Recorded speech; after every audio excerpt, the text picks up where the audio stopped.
አቤት ኤንዞ ማሬስካን የናቀ ሁላ ፕሪሚየር ሊጉን ምናምን ስንበላላው ዘንድሮ ስንከበር ለማየት ያብቃችሁ። ጊዜ ብቻ ጠብቁ። ዛሬ የሚገርም ነገር ነው ከቲም ያየሁት። ለዛውም እኮ የሉም እነዛ ቶፕ ተጫዋቾቻችን የሉም። ኤንዞ ማሬስካ ምን ሊሰራ እንደሚችል ማሰብ ብቻ ተው። ግን ስናወራ ሴሜኒዮ ፕራይም እግዚአብሔር አንተ ምን አይነት ሴሜኒዮ ነው እያየን ያለ ነው? እንዲህ እዚህ ፕሪሲዝን ላይ አልተቻለም። 2 አሲስት ለማርሙሽ አድርጓል። አይ ቲንክ ሁለተኛው ጎል ኦፍሳይዱላ ሳይሆን አይቀርም። ግን ዊ ዶንት ኬር። ሶስተኛ ኤትኖሪ የሚገርም ፊኒሽ። ፕሪሚየር ሊጉን ጠራርገን ነው ምንበል። ጥርግ አንድ ነዋ፣ ግን ጠራርገን። አሪፍ ትሬኒንግ ነበረ። ከአትሌቲኮ ጋር 3-1 መውጣት ችለናል። ማን ነው ካምባክ ለቀጣዩ ሳምንት ኮሚኒቲ ሺልድ በጣም ዝግጁ ነን። በቢ ቡድን ገብቼ ኮሚኒቲ ሺልድ ነጥቄ ፕሪሚየር ሊግሽን እባርክልሻለሁ። ከዛ በኋላ የመገረፍ ዘመን ይሆንልሻል ማለት ነው። ይሄ ቪዲዮ ኮፒ ሊንክ እያረካርሰው ጋይስ፣ አካውንቴ በጣም ተመቷል። ኮፒ ሊንክ እያረጋችሁ ተመልከቱት። እንግዲህ ለቀጣዩ ሳምንት ትሬኒንግ አርገናል። ከአትሌቲኮ ጋር 3-1 አሸንፈናታል በካምፓክ። እንግዲህ ለቀጣዩ ሳምንት አላንድን አናስገባም ብላችሁ ደስ ይለኝ ነበረ፣ ግን እቺንም ዋንጫ ብላችሁ በላም ስለምትሉ እሷንም ነጥቄ ያስከፋችኋለሁ። አላንድንም ብንል ማስገብቼ ማለት ነው። በመጨረሻ ፕሪሲዝን ጌማችን ማንቸስተር ሲቲ 3-1 አትሌቲኮን አሸንፏል። በጣም የሚያምር ጌም ነበረ። ሰከንድ ሃፉ ትንሽ ፈርስት ሃፍ ቀዝቀዝ ያለ ነበር። ሰከንድ ሃፉ ያበደ ነው። ሴሜኒዮ ዘንድሮ ተዘጋጁ እያለ ነው። በጣም ሌላው ደስ ያለኝ ነገር ፔፕን አላጣነውም። በቃ የፔፕ ቲም ነው የሚመስለው። ስትጫወቱ ራሱ የፔፕ ጋርዲዮላ ቲም ነው የሚመስለው። በጣም ደግሞ ክፍተት ትልቅ ያየውበት መሀላችን ስፔሻሊ ኮቫሲች ሲጫወት ለነበረ ቦታ በጣም ግዴታ ሰው ያስፈልገናል። ያው ኤሊየት አንደርሰን ዋናዎቹ ተጫዋቾች ገና አልተመለሱም ይገባኛል፣ ግን እዛ ቦታ በደንብ ሰው እንደሚያስፈልገን ያስታውቃል። ተከላካያችን በጣም የተረጋጋ በጣም ጸደ ነበር። ቪቶሬሽ በጣም ተመችቶኛል። ሳቪኒዮ ግን መሸጥ አለበት። ምንም ግራ ቀኝ የለም። ቀጥታ ከዚህ ክለብ መውጣት ያለበት ተጫዋች ሳቪኒዮ ነው። ሴሜኒዮ በጣም አስገርሞኛል። ኢቸቬሪም ሌሎቹም ተቀይሮ ገቡትም በጣም አሪፍ እንቅስቃሴ ነው ያደረጉት። ደስ ይላል። 3-1 ነው ያሸነፍነው። እንደዚህ ሁሉ ነገር በቁም ነገር መያዛችን እና ጌሞቹን በደንብ ኮንትሮል አድርገን መጫወታችን ደስ ብሎኛል። ለማንኛውም እናንተ ስለ ጌሙም ተሰማችሁ። ቀጣይ ከአርሰናል ጋር በኮሚኒቲ ሺልድ እንገናኛለን እና ዋናውን ጉዟችንን እንጀምራለን ማለት ነው። ይመቻችሁ። ፈለው ካምባክ ይላል። በዚህ ጨዋታ የተመለከትነው ድንቅ ተጫዋች ተቀይሮ ነው የገባው ከ45ኛው ደቂቃ በኋላ። ምን አይነት ድንቅ ብቃት ነው ያስመለከተን። በነገራችን ላይ በማሬስካ ልክ ኩኩሬላ እንደዛ ፐርፎርም ሲያደርግ እንደነበረው ኤቨን ጎል አስቆጣሪ ተጫዋቻቸው ሆኖ እንደነበረው ሌፍት ባኮቹ በደንብ ነው ፐርፎርም ማድረግ ያለባቸው። በደንብ ነው ለማሬስካ ሲስተም መመቸት ያለባቸው። ተጠንቀቀው ራይሌ፣ ተጠንቀቅ ያራዳልሽ። ባለፈው ምን ስላችሁ ነበረ? ፔፕ ጋርዲዮላ ለማሬስካ የሚመስል አይነት ቡድን እያሳየን ነው። ኦራይሌ የምትባለው ተጫዋች በደንብ ኢንቨርት ታደርጋለች፣ ኦቨርላፕ እያደረገች ማጥቃቱ ላይ ትገኛለች፣ ስፔስ ትፈጥራለች። በጣም ያበደ ነገር ስታሳየን ነበር ባለፈው ሲዝን ማለት ነው። አሁን ደግሞ ልክ ያን ነገር ነው ስናየ የነበረው በዛሬው ጨዋታ። ምን አይነት ፐርፎርማንስ ነው ተመልከቱት። ትባክ ነው ኳሲዝ ማንቸስተር ሲቲ እያከፋፈለ መሀል ሜዳው ላይ ተመለከታላችሁ። ልክ በዚህ መልኩ ማለት ነው። ከዛ ውጭ ከኳስ ውጭም ቆንጆ መከላከል ያስመለክታችኋል። የሚገርም እንደውም በአንድ አጋጣሚ ያበደ አሲስት በረኛና እቺ ብላኳን ተጫዋች ፈልፈለዋን አገናኝቶት ነበር። ልጁ አባከነበት እንጂ የሚገርም አይቦልም ተመልክተንበታል። ኳስ ጋርም ደስ ትላለች። ተጠንቀቆ ራይሌ። ከዛ ውጭ ሴሜኒዮ የሚገርም 2 አሲስት ነው የተመለከተው። እዚህ ልጅ አንድ ለየት ያለው ብቃቱ ምንድነው? ሁለት እግሩም በኩል በተመሳሳይ አቅም ይሰራሉ ማለት ነው። የሚገራርም ፓስ ያደርግልሃል በግራ እግሩ፣ የሚገራርም ፓስ ያደርግልሃል በቀኝ እግሩ፣ የሚገራርም ሹት ያደርግልሃል በግራ እግሩ፣ የሚገራርም ሹት በቀኝ እግሩ ማለት ነው። ደግሞ ጭራሽ ታክል አድርጎ ምናምን ነገር የወጣ እጅ ኳስ ላጥ አድርጎ ወጥቶ ተርን አድርጎ የሆነ ተጫዋች አልፎ የሚገርም አሲስት ለማርሙሽ ገሎን የሰጠው ታፒን ያስቆጠረው ራሱ ገርም ጨዋታ ነበር። ለማንኛውም ፈለው ታሰጋለች። ያን ያክል እንዳጣጣላት ምናምን አይደለም። እንደፈራ ሶስተኛውን ለመጨረስ የምትሆን ይመስለኛል። ሼር፣ ኮፒ ሊንክ፣ ሪፖስት እያደረጋችሁ ይመቻችሁ። ይሄ ሊግ ማለት ነው እስኪ ጀመር እንደ ሲቲና እንደ ሲቲ ደጋፊ የጓጓ ሰው የለም።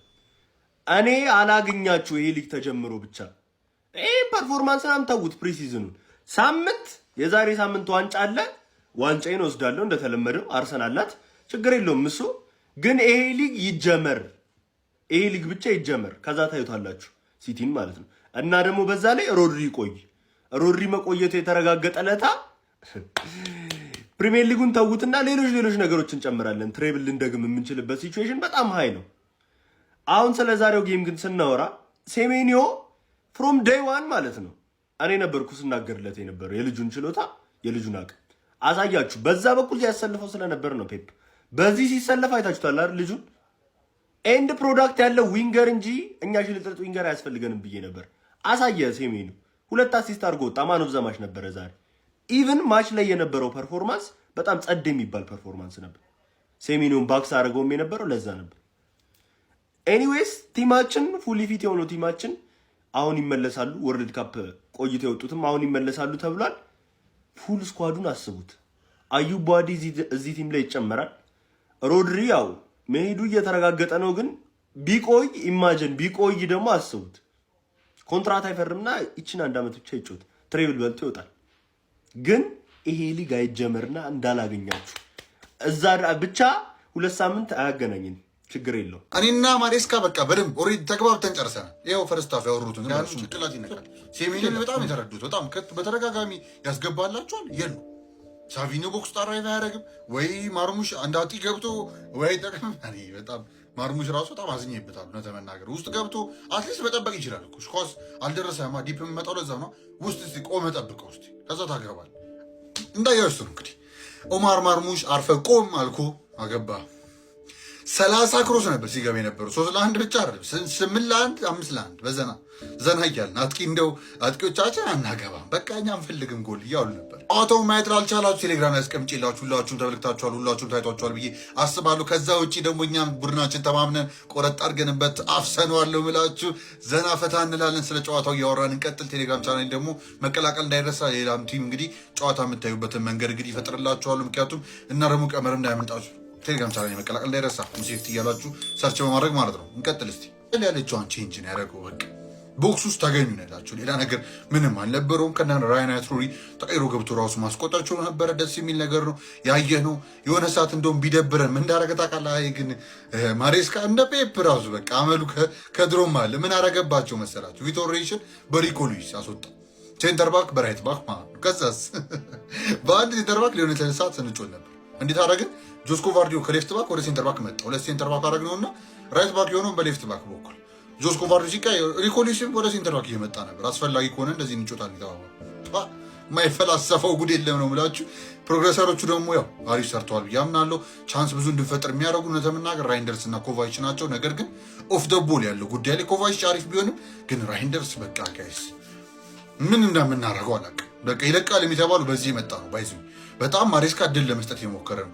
አፕሪሺየት ዳት ምክንያቱም እስከ ጥግ ድረስ ለማየት የሞከረ ነው። ይሄ ልጅ ኦፈር ያደርገኛል ወይ ይሄ ልጅ ማውጣት አለብኝ ወይ የሚለው እንግዲህ ውሳኔው ከሱ ይሆናል።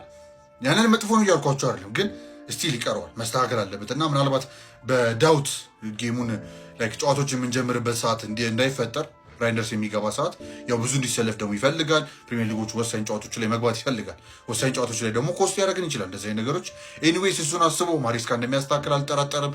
ከዚህ በኋላ ምን አለ ብትሉኝ ሮብ ላይ እንግዲህ ወሳኝ ትሬኒንግ ሴሽን አለ። የዓለም ዋንጫ እንግዲህ አረፍ ብለው ለመጡ ተጫዋቾቻችን አርሊንግ ሃላንድ፣ ቸርኪ ለመሳሰሉት የሚቀላቀልን ይሆናል ለትሬኒንግ ሴሽን ማለት ነው። እዛ እሁድ ላይ ደግሞ የቻሪቲ ጨዋታችን እንግዲህ ኮሚኒቲ ሺልድ ጨዋታ ከአርሰናል ጋር የምናደርግ ይሆናል ማለት ነው። አሪፍ ጨዋታ ይሆናል ብዬ ተስፋ አደርጋለሁ። ጥሩ ታክቲካል ነገሮች ተመልክተናል። እዛም ላይ ደግሞ ደገም ብለን እንመለከታለን ብዬ አስባለሁ እና ሌላ ተጫዋቾቻችን ይሄው ላይናፕ እንግዲህ እዛ ላይ እንጠብቀዋለን ብዬ ነው ማስበው። ብዙ ቅያሪ ላናይ እንችላለን ማለት ነው። ዊች ኢዝ ሪሊ ጉድ እውነት ለመናገር የመጨረሱ ጉዳይ ላይ ነው የሚያሳስበው እንጂ ጨዋታውን ኮንትሮል በማድረግ ደረጃ ላይ ጥሩ እንቅስቃሴ ነው ያሳዩ ማለት ነው። 6 ቁጥር ግን ሊፈልግ ይችላል ሜዳ ላይ ነው ምለው ብዬ ማስበው። ያ አሪፍ ተጫዋቾች ይመለሱልናል። አብዱልገር ኩሳኖቭን ፐርሰናሊዝን አጋጥሞት ሄዶ ነበረ እሱም